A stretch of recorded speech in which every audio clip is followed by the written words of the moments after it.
Boom! How's going? And welcome to M5 Property Addicts. And I just wanted us to answer one or two questions. I think this question here comes through from a lady. She says, "Hey TJ, I bought two properties in 2018. I am planning to refinance both, but how do I tell the bank how much I want from these properties? Or will they tell me how much I qualify?" Quite a mouthful, eh? So we want to talk about refinancing today. And I thought this is quite an interesting conversation because actually there's a number of ways that one can refinance. But refinancing is a term that a lot of people don't know, and the banks are not always talking about these things, and maybe you might not know about it. So in the next couple of minutes, I'm going to cover a little bit in terms of how do you actually refinance and can you refinance. By the way, we are in the year 2022, so which means that this particular person has just bought these properties in 2018. That's a gap of around about 4 years, 2018 to 2022. So can they do that or can they not, right? So let's ask the first question. Let's try to answer the first question first before we go into the latter, in terms of should they be approaching the bank and say, hey, I want X amount of money, or the bank should be able to tell them that. My name is TJ. It is great hanging out with you. And if this is your first time ever to this channel, hey, welcome aboard. And in the comments, you're most welcome to give us your thoughts or even ask us something. And over and above that, don't forget to hit the subscription button if you're getting the information that you require. And hopefully we are serving you well. Well, let's jump onto it. So if they bought the property in 2018 and we are now in 2022, the first thing that we want to consider here is that, is there enough equity already for them to kind of like think about refinancing, right? So maybe you don't know what equity is all about. So I'm going to explain what equity is. So when you buy a property comes with its value, right? And normally an estate agent is the person that's going to dedicate or do the evaluation for you. So they go out into the market and they see what the values is. They come with you with what is called an evaluation. And out of that, you can say, well, that is my valuation. So the estate agent tells you that. Now, that is the price that is now pegged on your property. Let's assume for ease of mathematics, this property is worth 2 million rand. So that's the market value. When we are now saying equity, it basically means that potentially the bank has given you 1.5 million when you bought the property for 2 million rand. So which basically means that if you subtract what you are being, if you are to subtract the value of the price of the property, so the price of the property is 2 million, and now you are subtracting the bank's loan that they have given you, which is 1.5, the difference there is now 500,000. And that 500,000 is what is referred to as equity, right? I hope that makes sense. If we understand that, then we can then be able to say, can we refinance? And in this case, the answer could be yes. But there's many other variables as well that we may need to consider before the bank will even say a yes. One of them is that, yes, there is this 500,000, but do you qualify to get 2 million? So maybe you don't qualify, but if you do qualify, maybe your qualification is 3 million rand. The answer could be yes. But again, the bank might look at it differently and say, hey, but we don't want to give you 2 million for reasons A, B, C, D. And each bank has its own criteria, so you need to engage them. But having said that, I want to jump on to talk about, right, so they bought this property in 2018, and now they want to refinance, which means that normally from a residential property, this is kind of like difficult because if you bought it in 2018 and we are now in 2022, the gap here is around about 4 years. In general, normally when you are paying off your bond, whatever that you now have, it basically means that For your first 10 years, give or take, let's say the bond is a 20-year bond. In your first 10 years, you're kind of like paying off your interest. So, it goes something like this. So you're paying interest, and then you start paying capital, then you start paying capital. So that's how it goes, right?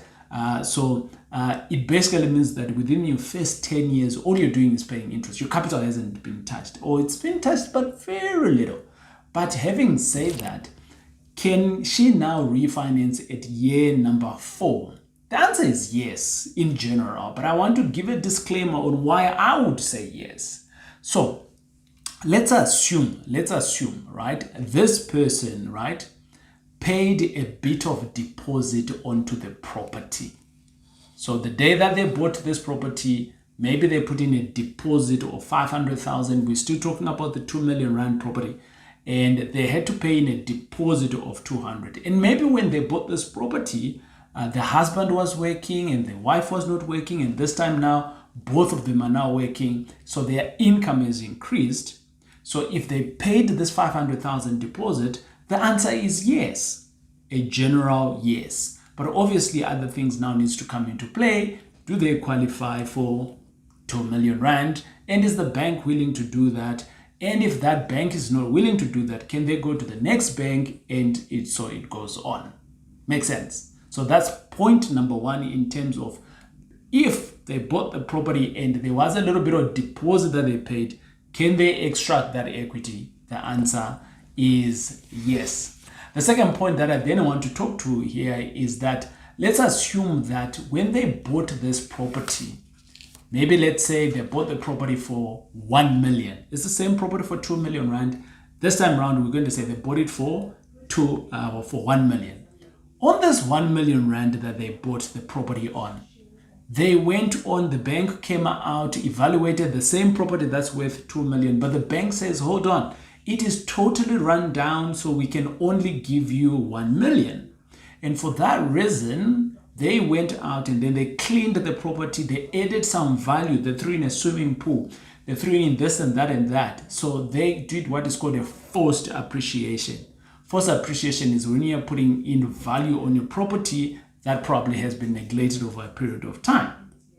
With that, what then happens? Well, they can go out now and they can go to the bank, and the bank will come back again, and then they will evaluate the same property again, and then they'll say, oh, we see that there's value that has been put onto this property, so yes, we can give you the 2 million. But again, do you qualify for the 2 million? For you to extract the difference, because now you bought the property for 1 million, you have put in value for, let's say, I don't know, 200,000-300,000, and now your value is now caught up to the 2 million. So can you get the difference, which would be, let's assuming an odd 700,000? And if you qualify, the answer is yes. So I've just given you another reason, right? Now the third reason there is that maybe within the area, so you bought the property and the area was underdeveloped. And you were kind of like the first pioneers to buy that property. And now the area in 4 years' time has literally shot up. And there's all sorts of things that are happening, and you go back to the estate agent and say, hey, evaluate my property. And again, the estate agent says, hey, now the price is now X amount of money. And with that, you can then see, oh, there is equity. So you're hearing me throwing this word equity. Without equity, you can't really refinance your property. That's the bottom line of it, right? So I hope that makes sense. In general, these are my top 3 reasons why I could say that if the property was bought in 2018 and now it's 4 years later, can they refinance? And it's a yes, yes, yes for me on all of those 3. But let's talk about the principle of how to do this. The principle of refinancing really comes through with, I think, with what I'm going to put it in one statement. So you can only refinance if the value of your property is higher than what the bond or the bank has given you as a loan. I'm going to repeat that again. I know that you can do a replay, which will be cool, but your value of the property given by the estate agent, let's assume it's 2 million rand. You can only refinance if the value or the loan that you were given with the bank is less than that 2 million rand. So if you're to do the calculations, how do you know the value the estate agent needs to give you? How do you know the loan? Well, at least you should know how much the bank loaned you, isn't right? So if you subtract those two numbers in general, and if you've got a deficit or a difference, and the difference is in the positive, obviously, then it basically means that yes, you can refinance. But if the answer is in the negative, then that basically means that, oops, the bank might not see the value in you refinancing. Because refinancing, all you're doing is you're going to the bank and saying, Mr. Bank, can you give me some more money on what asset I have? I hope that makes sense to you. So now let's answer the latter question to this lady. The latter question of a question is that, do I tell the bank on how much the property is worth, or they tell me how much I qualify? It's a combination of the two. So obviously the bank will give you the valuation based on, they may send out their own estate agent, or they might send out their own evaluators to evaluate the same property. And out of that, then they'll be able to tell you, well, your property is worth X on their books, right? And do you tell them how much you qualify? Well, the bank will ask of you, of all of your DNA, all of your paperwork, your pay slips, and all of those nice things and expenses, and then the bank will tell you how much you qualify. The combination of the two now will take you into a place where they can say, hey, we can give you X amount of money on this property.